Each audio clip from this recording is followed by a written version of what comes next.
अस्सलामुअलैकुम।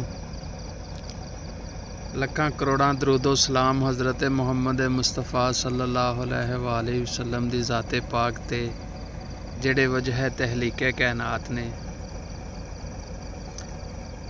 अज 3 बजे उठे हैं सुबह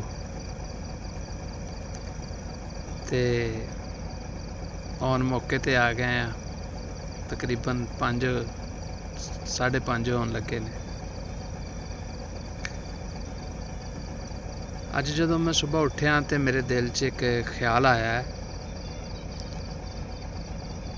कि असीं दुनियादारी वास्ते देख लो किन्ने जतन करने आ, की करने आ।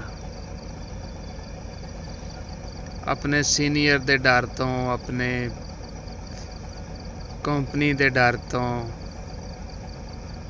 कोई टाइम टेबल नहीं हैगा। उठने आ, नींदर खराब करने आ, सारा कुछ करने आ, और जदों कहंदे ने उदों ही यस करने आ।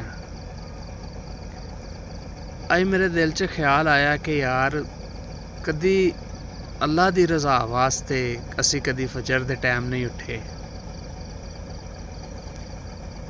जिहड़ा सानू जिंदगी जिन्हें दिती है, जिन्हें सानू सांस दिती है, हवा दिती है, पानी दिता है, खाना दे रहा है,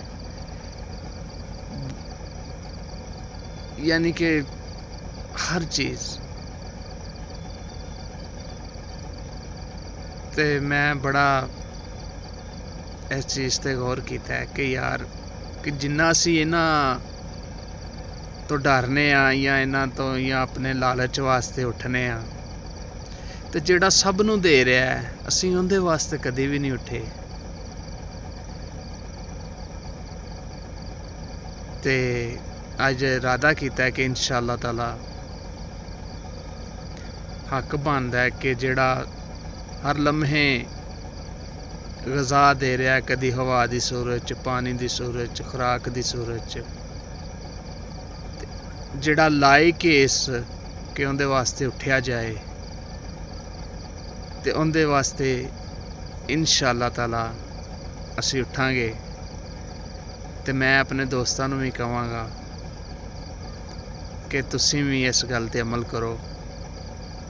जिन्हें सानू 1 महीने बाद पैसे देने ने, असी उन्हां दे डर तो वेख लो कदी भी इनकार नहीं किया।